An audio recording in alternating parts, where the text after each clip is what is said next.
যে কোনো ছবি আঁকার ক্ষেত্রেই প্রথমে পেন্সিল দিয়ে খুব হালকা করে আউটলাইন এঁকে নেওয়া খুবই জরুরি। আউটলাইন শুধুমাত্র আউটলাইনই নয়, এটা এক ধরনের গাইডলাইন।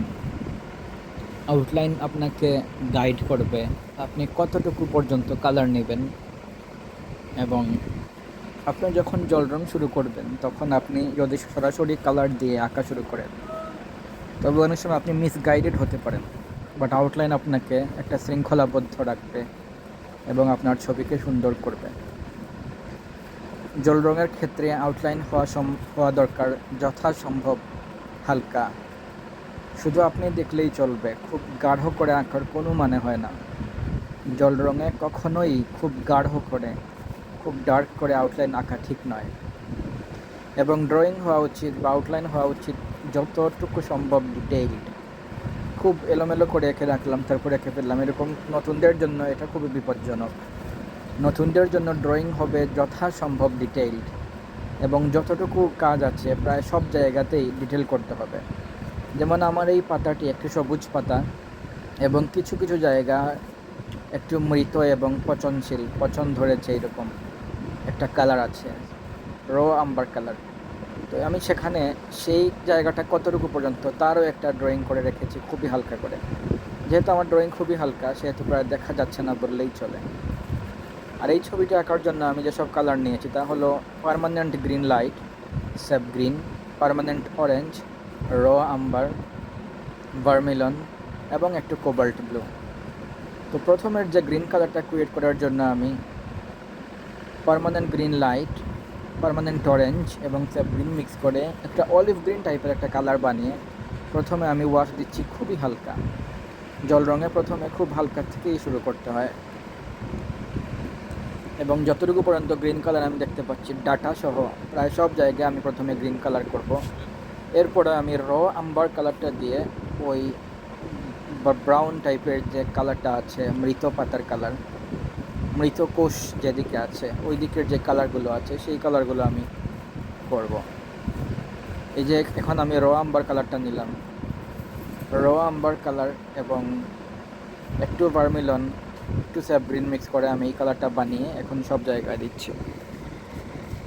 ফার্স্ট ওয়াশ করছি আমি। ফার্স্ট ওয়াশের সবচেয়ে গুরুত্বপূর্ণ যে টিপস সেটা হলো ফার্স্ট ওয়াশে আপনি সব কিছু কানেক্টেড করে দিবেন, কোথাও কোনো গ্যাপ রাখবেন না।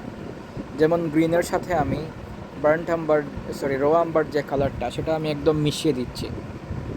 এটা মিশিয়ে দেওয়াটা খুব জরুরি, কখনোই আলাদা আলাদা করে রাখবেন না। তখন আপনি ছবি শেষ হওয়ার পর দেখবেন ডিসকানেক্টেড লাগছে, সেটা একটা ব্যর্থতা। কাজেই জল রঙে প্রথম ওয়াশে আপনি সবগুলোকে কানেক্টেড করে দিবেন, সেকেন্ড ওয়াশে গিয়ে আপনি সেগুলোকে আলাদা করবেন।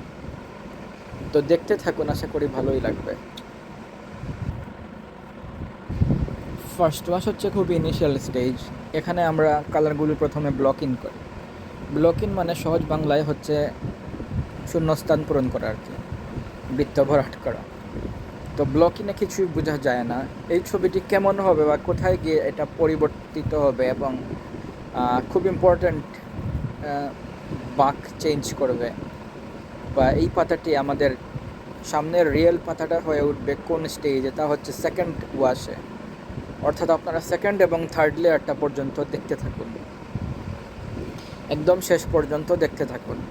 প্রথম ওয়াশটা দেখা জরুরি এ কারণেই যে আপনাকে বুঝতে হবে যে আপনি কীভাবে কানেক্টেড রাখবেন ভেজা অবস্থায়, এবং কোথায় গিয়ে আপনাকে শুকানোর জন্য থামতে হবে। এই যে আমি এখন শুকিয়ে নিলাম হেয়ার ড্রায়ার দিয়ে, আমার এর আগে আমাকে থামতে হয়েছিল কারণ সব কিছু ভেজা অবস্থায় করতে নেই। এখন আমার সেকেন্ড ওয়াশ শুরু হচ্ছে, সেকেন্ড লেয়ার শুরু হচ্ছে। এখন আমি আলো ছায়া উঁচু নিচু এগুলো ক্রিয়েট করব, এবং সবচেয়ে বেশি চেঞ্জ হবে বা সবচেয়ে বেশি ফুটে উঠবে থার্ড ওয়াশে গিয়ে। তো আপনারা থার্ড ওয়াশ পর্যন্ত দেখতে থাকুন, আশা করি অনেক কিছুই শিখতে পারবেন।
এখন আমি মূলত থার্ড লেয়ারের কাজ করছি। থার্ড লেয়ারের কাজ আসলে খুবই অল্প।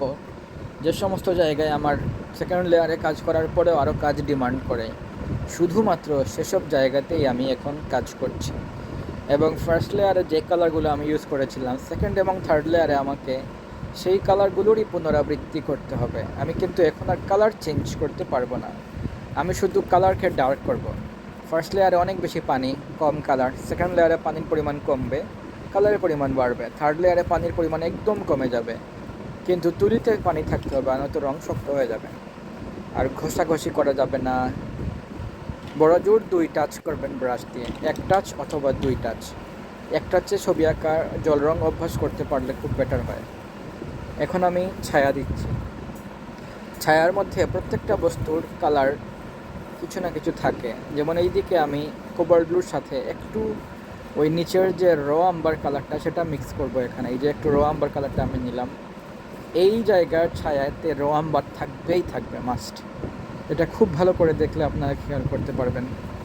আর গ্রিন অংশের ছায়াতে একটু গ্রিনিশ ভাব থাকবে। তো ছায়ার মধ্যে বস্তুর কালার একটু হলেও থাকবে, আর বাকিরা থাকবে সারফেসের কন্ট্রাস্ট কালার।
তো শেষ হলো আমার পাতা আঁকা।